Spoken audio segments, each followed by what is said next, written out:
The small town of Maplewood, nestled in the rolling hills of Ohio, was known for its quiet charm and close-knit community. It was the kind of place where everyone knew each other's names, where life moved at a predictable pace, until tragedy struck like a bolt of lightning on an otherwise clear day. For Emily Carter, that day came 3 years ago when she received the devastating news. Her husband, Daniel Carter, had died in a fiery car crash on Interstate 71. The police report stated that Daniel lost control of his vehicle while driving home late one stormy night. His car veered off the highway, crashed into a tree, and burst into flames. By the time emergency responders arrived, there was nothing left but charred remains. Emily remembered those days vividly: the numbing disbelief, the suffocating grief, and the endless questions from neighbors who meant well, but only made things worse. "Are you holding up?" they'd ask, their voices laced with pity. She buried what little remained of Daniel, a single gold wedding band melted beyond recognition, and tried to piece together a life without him. Their son Ethan, now 6 years old, barely remembered his father. Emily worked tirelessly as a nurse at Maplewood General Hospital, throwing herself into her job to escape the haunting memories of happier times. But something never sat right with her about Daniel's death. There were too many unanswered questions. Why had he been traveling so late? He hated driving after dark. And why hadn't anyone found any identifiable remains aside from the ring? Despite these doubts, Emily eventually accepted the official explanation. Or so she thought. Then one crisp autumn afternoon, everything changed. While shopping at the local grocery store, Emily spotted someone familiar, a man standing near the produce aisle. Her heart stopped. It couldn't be. Yet the resemblance was uncanny. Same height, same build, same way of tilting his head slightly to the side when reading labels. But it wasn't just the physical similarities. It was the unmistakable scar above his left eyebrow, the one Daniel got during a childhood accident. Before she could react, the man turned toward a woman standing beside him, a beautiful brunette holding his hand, and walked away. Emily stood frozen, her cart of groceries forgotten. Was it possible? Could Daniel still be alive? That evening, unable to shake the image from her mind, she called Detective Marcus Hale, a seasoned investigator based in Columbus, whom she'd met briefly during the initial investigation into Daniel's death. Though retired, Hale had a reputation for solving cases others deemed unsolvable. If anyone could help her make sense of this, it was him. When Detective Hale agreed to meet her the next morning, Emily felt a flicker of hope, but also fear. What if her suspicions were true? What if Daniel had faked his death and started a new life without her? As she prepared for their meeting, one thing became clear. Uncovering the truth would change everything, for better or worse. The next morning, Emily sat across from Detective Marcus Hale in a dimly lit corner booth at Maplewood Diner. The air smelled faintly of coffee and pancakes, but Emily barely noticed. Her hands trembled as she slid a folder across the table toward him. Inside were copies of the original police report, photos of Daniel's wrecked car, and a grainy snapshot she'd snapped discreetly at the grocery store the day before. Hale adjusted his reading glasses and studied the materials with a practiced eye. At 62, he carried himself with the calm authority of someone who had seen it all: decades of solving murders, missing persons cases, and crimes that defied logic. His salt and pepper hair was neatly combed, and his sharp blue eyes missed nothing. "This man," Emily said, pointing to the photo of the stranger in the grocery store. "It's Daniel. I'm sure of it." Hale leaned back in his seat, tapping a pen against the table. "You understand how extraordinary this claim is, Mrs. Carter. People don't just come back from the dead without leaving some kind of trail." "I know how it sounds," Emily replied, her voice trembling. "But look at the scar above his eyebrow, and the way he held himself. It was him. I swear it." Hale nodded slowly. "Let's start by revisiting the details of your husband's supposed death. Tell me everything you remember about that night." Emily recounted the events leading up to the crash. Daniel had left work early, claiming he needed to pick up supplies for a home repair project. He promised to be home by dinner, but hours passed without a word. Around midnight, two officers showed up at her door with grim expressions. They told her Daniel's car had gone off the road near exit 34, a notoriously dangerous stretch of highway prone to accidents. "What about the body?" Hale asked, jotting notes in a small, leather-bound notebook. They said, they said there wasn't much left after the fire, Emily whispered, her throat tightening. Just fragments. Enough to confirm it was him, or so they claimed. Hale frowned. And no one questioned why the remains were so unidentifiable? No dental records or DNA analysis? They said the heat destroyed everything, Emily replied. But now, she hesitated, tears welling in her eyes. Now I wonder if they even checked. Hale closed the folder and fixed her with a steady gaze. We'll need to dig deeper. First, we'll pull the coroner's report and review the forensic evidence. Then we'll track down anyone involved in the investigation. Officers, firefighters, medical examiners. Someone might have missed something, or worse, covered it up. Over the next few days, Hale immersed himself in the case. He began by visiting the morgue where Daniel's remains had been processed. The coroner, Dr. Lydia Chen, was surprised to see him. That case is years old, she said, flipping through dusty files. I barely recall the specifics.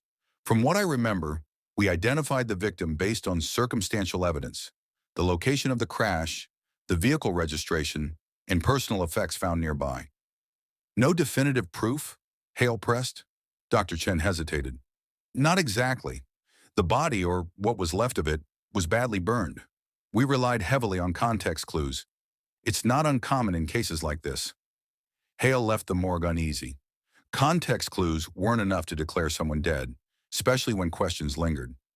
Next, he interviewed Officer Greg Miller, one of the first responders at the scene. Miller admitted the crash site had been chaotic. The flames were intense, he recalled. By the time we got close, most of the car was gone.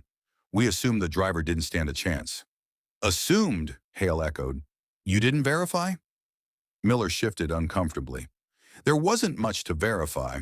Like I said, the fire took care of that. As Hale pieced together the puzzle, inconsistencies piled up. Why hadn't anyone insisted on more thorough identification? Why had the investigation seemed rushed? And most importantly, why did Daniel appear to be alive years later with another woman? Back at his office, Hale stared at the photo of the man in the grocery store. Something about the brunette woman caught his attention. She looked vaguely familiar, though he couldn't place her. He decided to run facial recognition software on both individuals. Late that night, the results came in. The man matched Daniel Carter's profile with 98% accuracy. As for the woman, her name surfaced almost immediately. Rachel Bennett, a real estate agent from Cleveland with no known connection to Daniel, or so it seemed. Hale picked up the phone and dialed Emily's number. We're on to something, he said, but this goes deeper than a simple case of mistaken identity. Whoever these people are, they've gone to great lengths to stay hidden. Be careful, Mrs. Carter. If your husband really is alive, he may not want to be found. Little did either of them know, their pursuit of the truth would put them squarely in the crosshairs of danger. The next morning, Detective Hale met Emily at a quiet park on the outskirts of Maplewood. Autumn leaves crunched underfoot as they walked along a winding path, the crisp air carrying the faint scent of wood smoke. Emily hugged her coat tightly around herself, both from the chill and the weight of what she was about to hear. I ran some checks on Rachel Bennett, Hale began, his tone measured but urgent. On paper, she's clean. No criminal record, successful career in real estate. But here's the thing. 6 months before your husband's supposed death, Rachel filed for bankruptcy. She lost everything. Her house, her savings, even custody of her teenage daughter. Then suddenly she bounced back. New car, new condo, designer clothes. Someone bankrolled her recovery, and I think we both know who. Emily's breath caught. Daniel? Hale nodded grimly. It fits. If he faked his death, he'd need help starting over. A partner. Someone willing to keep his secret. And judging by how cozy they looked in that grocery store photo, their relationship runs deeper than business. But why would he do this? Emily whispered, more to herself than to Hale. Why leave me? Why abandon Ethan? That's what we need to find out, Hale said firmly. But first, we need proof. Right now, all we have is circumstantial evidence. We can't confront either of them until we're certain. Over the next week, Hale delved deeper into Rachel's life.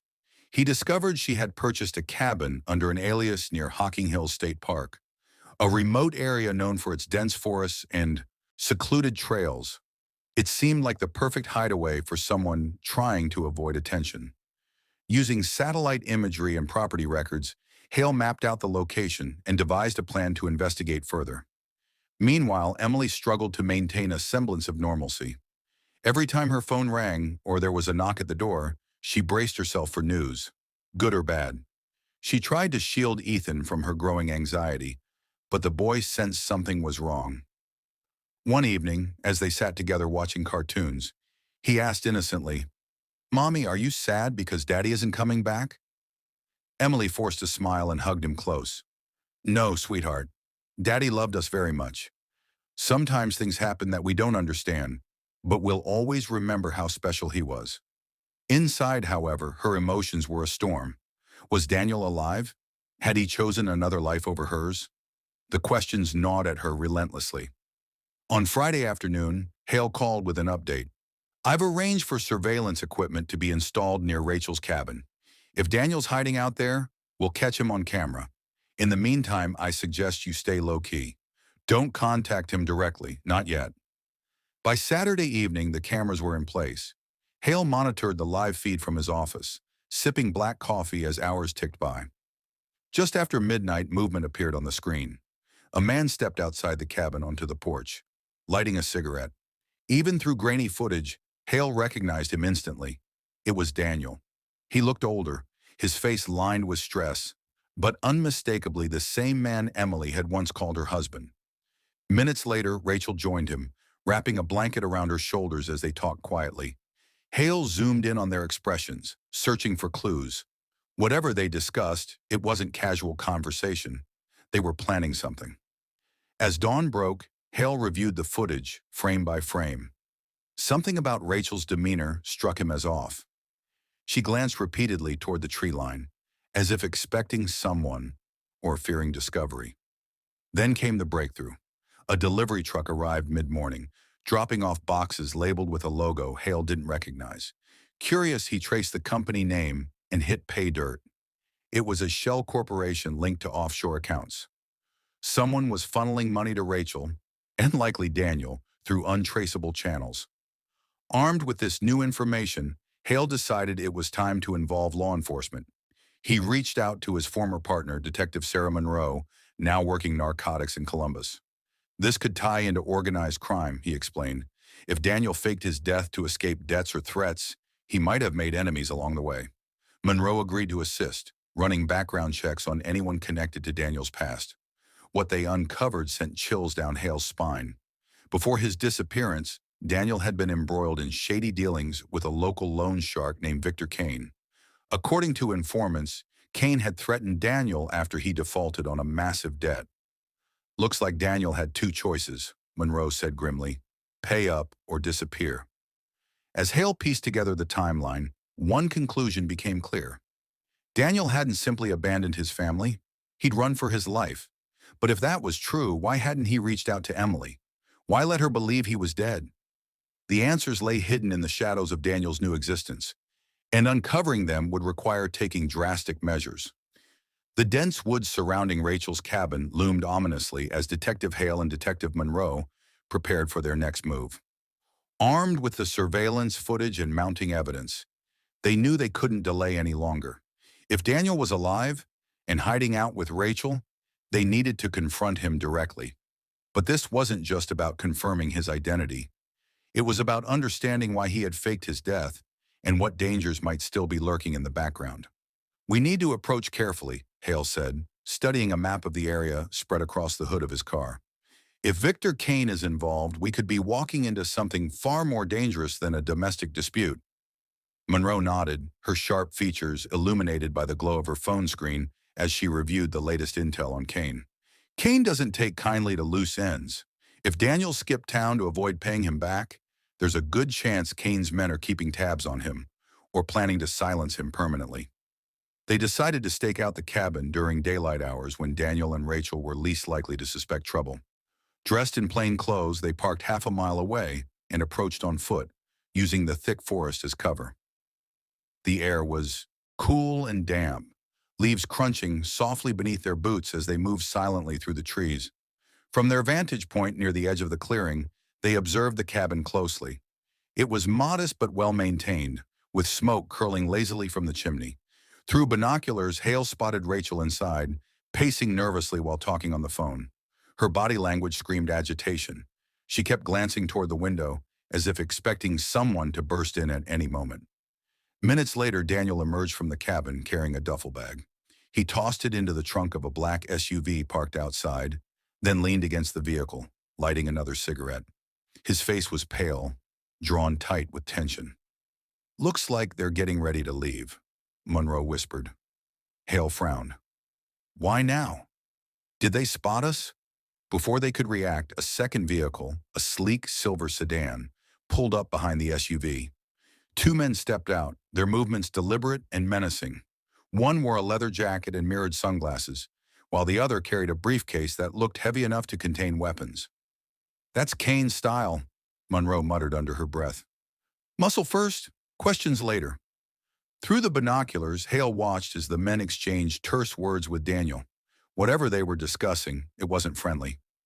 Rachel joined them moments later, clutching her arms tightly around herself as if trying to ward off an invisible chill. "They're not leaving," Hale realized. "This is a meeting, and it doesn't look voluntary." Suddenly, the man in the leather jacket grabbed Daniel by the collar, shoving him roughly against the SUV. Rachel cried out, stepping forward as if to intervene, but the other man held her back. "We can't let this escalate," Hale said urgently. "Call for backup, but stay quiet until I give the signal." Monroe nodded, pulling out her radio while keeping low behind a tree. Meanwhile, Hale crept closer, positioning himself within earshot of the confrontation. "You think you can run from me, Carter?" The man in the leather jacket snarled, his voice carrying clearly through the crisp air. "I gave you a chance to settle your debt, and instead you play dead? You think that buys you freedom?" "I didn't have a choice," Daniel shot back, his voice trembling with desperation. "You don't understand. I had no way out. Kane would have killed me." The man laughed coldly. "And you think we won't? You made a deal, and now it's time to pay up. All of it. Or maybe we'll start with your little girlfriend here." Rachel whimpered, tears streaming down her face as the second man tightened his grip on her arm. Hale's hand hovered over his holstered weapon. He signaled to Monroe, who had coordinated with local deputies now stationed nearby. The timing had to be perfect. They couldn't risk anyone getting hurt. Just as the man in the leather jacket raised a fist to strike Daniel, Hale stepped into the clearing, his badge held high. "Police! Nobody move!" The two men froze, startled by the sudden intrusion. For a split second, chaos reigned as Rachel broke free and stumbled toward the cabin, screaming. Daniel collapsed to his knees, relief and terror warring on his face. "It's over!" Hale barked, his gun trained on the intruders. "Put your hands where I can see them." Reluctantly, the men complied, dropping their weapons as Monroe and the deputies rushed in to secure the scene. Back at the station hours later, Hale sat across from Daniel in an interrogation room, the weight of 3 years' worth of lies hanging heavy in the air. Emily waited anxiously in another room, unsure whether to feel anger, sorrow, or hope. "Start talking," Hale said, slamming a folder onto the table. "Who are these people, and why did you fake your death?" Daniel sighed, burying his face in his hands. "It wasn't supposed to go this far." The fluorescent lights buzzed overhead as Daniel sat slumped in the interrogation room, his face etched with exhaustion and guilt. Across the table, Detective Hale leaned forward, his piercing gaze fixed on the man who had once been declared dead. The silence stretched taut like a wire before Daniel finally spoke. "It started with Victor Kane," he admitted, his voice barely above a whisper. "I owed him money, more than I could ever repay. At first, it was just a loan to cover some bad investments, but the interest kept piling up, and before I knew it, I was drowning." Hale nodded grimly, jotting notes as Daniel continued. "Kane gave me an ultimatum: pay up or suffer the consequences. I tried everything, selling assets, borrowing from friends, but nothing worked. Then one night he showed up at my office with 2 of his goons. They made it clear they weren't messing around anymore. That's when I panicked." "So you decided to fake your death," Hale prompted. Daniel nodded, tears welling in his eyes. "I didn't see any other way out. If I disappeared, maybe Kane would stop looking for me. Maybe Emily and Ethan would be safe. I never meant to hurt them, I swear. I thought if they believed I was dead, they'd move on." Start over without me. And Rachel? Hale asked sharply. How does she fit into all this? She saved me, Daniel replied, his voice cracking. After the crash, or what everyone thought was a crash, I reached out to her. We'd met through work years ago, and though we weren't close, she agreed to help. She set me up with new identification, found me places to stay, even helped funnel money so I could disappear completely. Money that came from offshore accounts tied to Kane's operation, Hale interjected. Yes, Daniel admitted. That's why I couldn't leave Rachel behind. She risked everything for me, and now Kane's men have found us anyway. Hale studied Daniel carefully, weighing his words against the evidence they'd gathered. You realize you've put not only yourself but also Rachel and your family in grave danger. Faking your death isn't just illegal, it's selfish. Did you honestly think you could outrun someone like Kane forever? I didn't know what else to do, Daniel snapped, his composure crumbling. Every day I lived in fear that they'd find me, and every night I thought about Emily and Ethan, wondering if they were okay. I wanted to reach out, to explain, but I couldn't, not without putting them in harm's way. Hale sighed, leaning back in his chair. Well, you're here now, and whether you like it or not, your actions have consequences. For starters, we need to deal with Kane and his crew. They won't stop until they get what they want, or eliminate anyone standing in their way. Meanwhile, in another part of the station, Emily waited anxiously, her mind racing with conflicting emotions. When Hale finally emerged from the interrogation room, she stood abruptly, gripping the edge of her chair for support. He's alive, she said, her voice trembling. But how could he do this? How could he let me believe he was dead? Hale placed a reassuring hand on her shoulder. He made a terrible mistake, Mrs. Carter, one born out of desperation and fear. But there's more to this story than just Daniel's betrayal. Kane is still out there, and he's dangerous. We need your cooperation to bring him down. Emily nodded numbly, though her heart felt heavy. What happens now? For now, Daniel will remain in custody for his own protection, and yours. We'll use him as bait to draw Kane out. It's risky, but it's our best shot at ending this once and for all. Over the next few days, Hale orchestrated a sting operation designed to lure Kane into the open. Using Daniel as leverage, they arranged a meeting under the guise of settling the debt. Meanwhile, Monroe coordinated with federal agents to monitor Kane's movements, ensuring they had enough manpower to take him down safely. On the appointed day, tensions ran high. Daniel, wired with a hidden microphone, sat nervously in a rented warehouse on the outskirts of Columbus. Hale and Monroe watched from a surveillance van parked nearby, their eyes glued to live feeds from cameras positioned throughout the building. When Kane arrived, flanked by his usual entourage of muscle-bound enforcers, the air grew thick with menace. He strode confidently toward Daniel, a smug grin spreading across his face. You've caused me a lot of trouble, Carter, Kane sneered, but today we settle things. For good. As Kane reached into his jacket, presumably for a weapon, Hale gave the signal. SWAT teams burst into the warehouse, weapons drawn, shouting orders to drop their arms. Chaos erupted as Kane's men scrambled to defend themselves, but within minutes they were subdued. Back at the station, Hale debriefed Emily on the outcome. Kane is in custody along with his entire operation. Thanks to Daniel's testimony, we've uncovered a web of corruption that stretches far beyond Maplewood. But despite the victory, Emily felt no sense of closure. As she stared at Daniel through the glass of the holding cell, she realized the hardest part was yet to come, deciding whether forgiveness was even possible. The holding cell was cold and sterile, its harsh fluorescent lighting casting long shadows across the room. Emily stood on one side of the glass partition, her arms crossed tightly over her chest as she stared at Daniel. He sat slumped in a chair, his hands cuffed to the table in front of him, looking smaller and more broken than she had ever seen him. For years she had mourned his loss, built a life without him, and raised their son alone. Now faced with the reality of his betrayal, she didn't know what to feel: anger, sadness, or something else entirely. Why? She asked finally, her voice steady, but laced with pain. Why did you do it, Daniel? Why didn't you trust me enough to tell me the truth? Daniel lifted his head, meeting her gaze for the first time. His eyes were bloodshot, rimmed with guilt and exhaustion. "I wanted to protect you," he said softly. "When Kane threatened me, I knew I couldn't fight back, not without risking your lives. I thought if I disappeared, you'd be safe.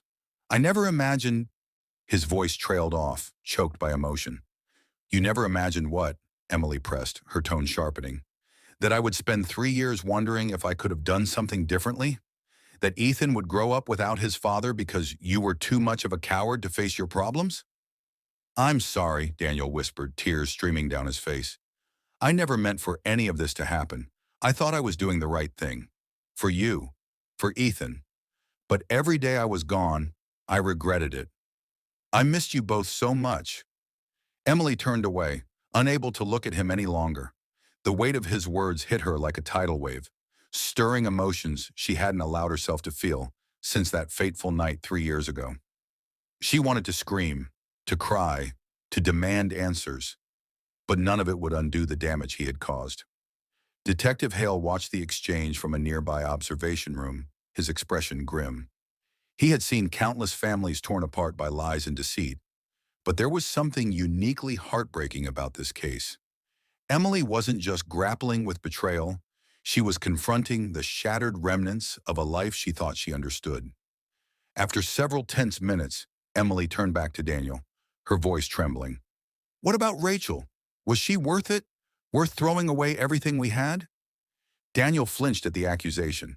"It's not like that," he insisted. "Rachel helped me survive when I had nowhere else to turn. She became my friend, my ally, but nothing more. You're the only woman I've ever loved, Emily. That hasn't changed." Emily shook her head, disbelief etched into every line of her face. "You don't get to say that after everything you've done. Love doesn't abandon people.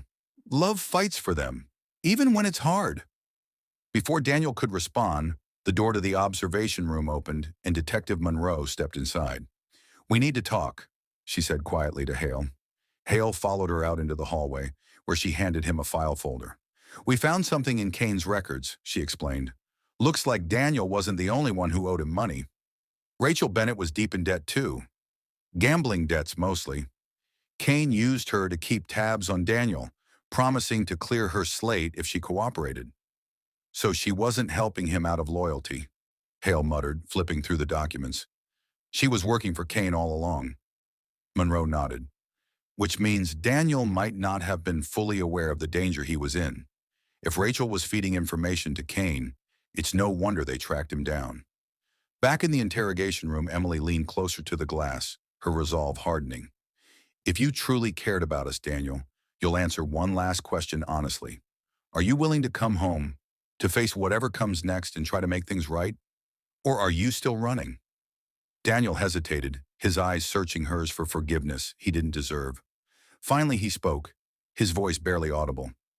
"I'll do whatever it takes to earn your trust again, Emily, even if it takes the rest of my life." But as Emily walked away from the glass, she realized trust wasn't something that could be rebuilt overnight, or perhaps at all. Later that evening, Hale met with Emily at her home, where Ethan was already asleep upstairs. She offered him a cup of tea, which he accepted gratefully, sensing the storm of emotions brewing beneath her calm exterior. "What happens now?" she asked, sitting across from him at the kitchen table. "Legally, Daniel will face charges for faking his death and evading authorities," Hale replied. "But given his cooperation in bringing down Kane, the prosecutor may offer leniency. Beyond that," he paused, choosing his words carefully, "it's up to you, Mrs. Carter. Whether you choose to forgive him or walk away is your decision alone." Emily stared into her mug, the steam rising like ghosts of memories past. Forgiveness felt impossible, yet walking away meant leaving behind the man she had once loved with all her heart. As Hale prepared to leave, he placed a reassuring hand on her shoulder. "Take your time, Emily. There's no rush to decide. Just remember, you're stronger than you think." Unbeknownst to either of them, however, the final chapter of this story was far from written. The weeks that followed were a blur of legal proceedings, media attention, and sleepless nights for Emily. Daniel's case dominated headlines across Ohio, painting him alternately as a victim of circumstance or a manipulative coward who had abandoned his family. Through it all, Emily kept her distance, focusing instead on Ethan and the fragile sense of normalcy she had worked so hard to rebuild. Daniel's trial was set for early spring, but the prosecution offered him a plea deal, 2 years of probation and community service, in exchange for his full cooperation against Victor Kane. It was a lenient sentence, considering the gravity of his actions, but Emily couldn't bring herself to celebrate. While she appreciated the closure the investigation had brought, the emotional wounds remained raw and unhealed. One chilly February evening, Emily sat alone in her living room, staring at an old photo album. The pictures inside captured happier times, family vacations, birthday parties, quiet moments shared between her and Daniel before the world turned upside down. As she flipped through the pages, Ethan wandered in, rubbing his sleepy eyes. "Mommy, why are you sad?" he asked, climbing onto the couch beside her. Emily forced a smile, brushing a strand of hair from his forehead. "I'm not sad, sweetheart. Just thinking about some things." "About Daddy?" Ethan pressed, his voice tinged with curiosity. "Yes," Emily admitted softly. "About Daddy." Ethan frowned, his small brow furrowing in thought. "Is he coming back?" "I don't know, honey," Emily replied honestly. "That's something we'll have to figure out together." As Ethan drifted off to sleep, Emily found herself wrestling with the same question. Could she truly forgive Daniel, knowing the pain he had caused? Or was forgiveness asking too much of her already battered heart? Her thoughts were interrupted by a knock at the door.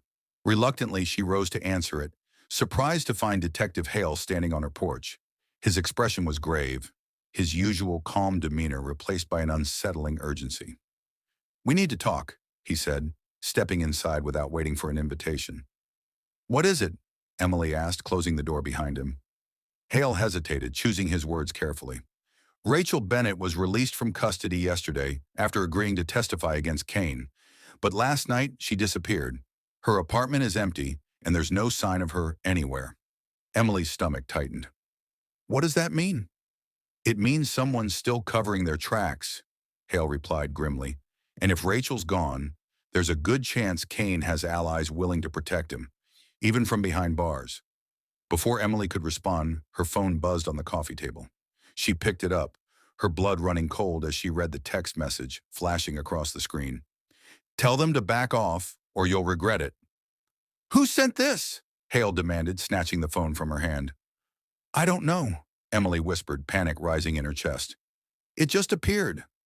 Hale's jaw tightened as he scrolled through the message details. "This isn't over," he muttered. "Kane's reach goes deeper than we realized, and now you're in danger." Without wasting another moment, Hale called Monroe, who arrived within minutes to secure the house. Together, they devised a plan to ensure Emily and Ethan's safety while they dug deeper into Kane's network. But as the hours passed, it became clear that whoever was threatening Emily wasn't acting alone. They were watching, waiting for the perfect moment to strike. The following morning, Hale received a tip from an anonymous source. Rachel had been spotted near the outskirts of Maplewood, hiding out in an abandoned warehouse.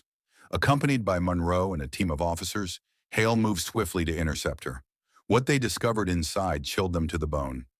Rachel lay unconscious on the floor, bound and gagged, a crude map scrawled on the wall above her head. At its center was a single name: Carter. "She's bait," Monroe realized, her voice tight with alarm. Back at Emily's house, the tension reached a breaking point. Armed guards patrolled the perimeter, but the threat felt omnipresent, lurking just beyond the shadows. That night, as Emily tucked Ethan into bed, she made a decision. "I can't live like this," she told Hale, her voice steady despite the fear gnawing at her insides. "If Kane wants revenge, let him come for me. But I won't let him take my son or destroy what's left of my life." Hale nodded, admiration flickering in his eyes. "Then we fight back, together." In the days that followed, Emily, Hale, and Monroe orchestrated a daring countermove, using Rachel's kidnapping to draw Kane's accomplices into the open. The operation culminated in a dramatic showdown at the edge of Hocking Hill State Park, where Kane's remaining enforcers were finally apprehended. With the immediate threat neutralized, Emily returned home, exhausted but resolute. Though Daniel's fate remained uncertain, she knew one thing for sure: she had survived the storm and emerged stronger than ever. As she watched Ethan play in the backyard, laughter,